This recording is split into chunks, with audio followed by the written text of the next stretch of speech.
Hey y'all, so I just want to talk a little bit about maintaining a social media presence in the studio. So we're going to talk pretty much explicitly about Instagram, even though I'll use Facebook to follow call for entry sites just as a way to sort of mine other places and exhibition opportunities.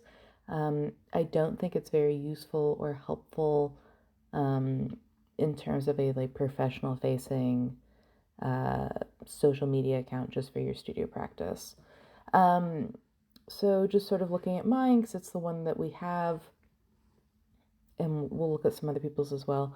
Um, Most galleries now, and we've talked about this a little bit in other videos, the very first thing that they do is they go to your Instagram page just because they know that it's more labor intensive um, to upload images to websites if you have different hostings, or if you have to pay someone to do that. It's immediate, and they expect that they're going to have your freshest work also in a chronological order, which I think is really exciting for them.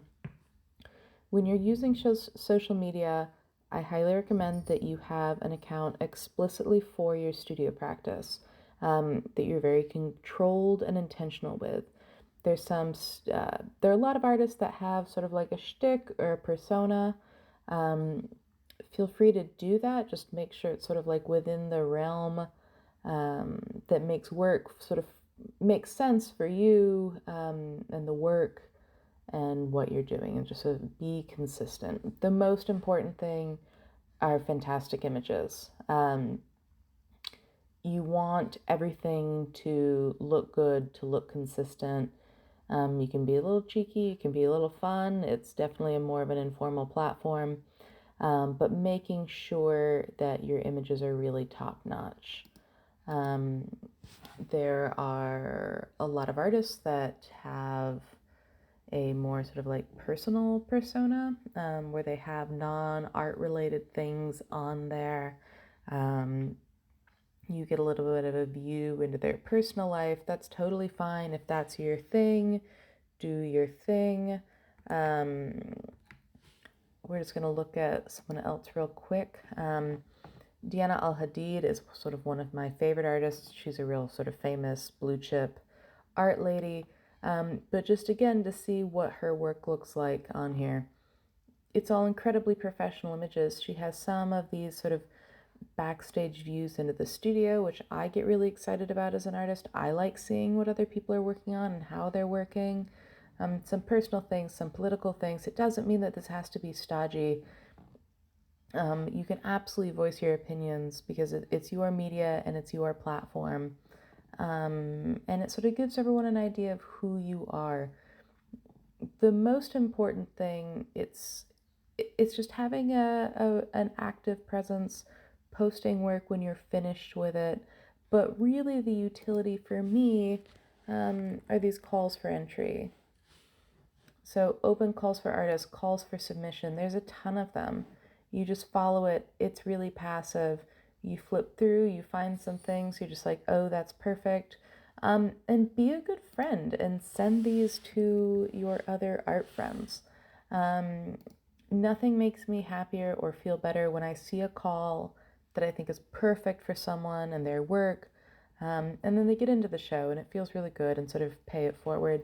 So just looking at that, there's a ton of options for this. I just sent this call to someone that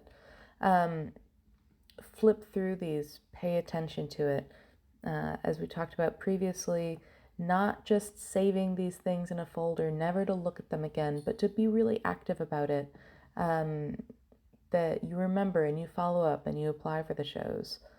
Um, I just sent this. It's so much easier to find and apply to shows now that everyone has sort of moved on, has moved over to a platform like Instagram. Is Instagram going to be around forever? No, of course not. It's going to get old and it's just going to be grandmas on there like it is sort of with Facebook now. But for right now, that's really where all the galleries are. That's where all the museums are. That's where people are finding work. And I've had a lot of really good sort of professional opportunities come from this. The other thing that I would say, find galleries that you like, find artists that you like, follow the big sort of like Hauser and Wirth, follow the blue chip galleries, follow the museums. Even if you can't afford to travel, what's so fantastic is they're going to show you exactly what's going on. They're going to show you the work that's going to be made. They're going to show you artist talks. Wasserman, I can't remember. Wasiak, there we go. Wasiak Project. This is a residency that I really like. They'll show you work from the artists. They'll do virtual studio visits. And I think that a lot of this post-COVID virtual studio visit stuff isn't going to go away, which I think is really exciting because I got to watch Diana Al-Hadid give a talk, which I wouldn't have been able to do earlier. So follow those, maintain a professional studio presence, because that's where people are going to look first. Almost all the calls that I've applied to this year have asked for an Instagram handle. And then use it not just sort of to promote yourself, but to find things to apply for and to kind of keep your finger on the pulse of what's happening in the rest of the art world. The world is so much bigger than where we are in Minneapolis right now. And since we can't travel, or even sort of like post-COVID, if I use these videos in 3 years for other classes, if you can't afford to travel to New York, if you can't afford to travel to a show, you can see it here. It's exciting, and I'm very excited about the sort of democratization of art that's happened. Find artists, follow artists, keep your presence up and active, find other people that you like, and good luck applying to things. And that's what I got on Instagram.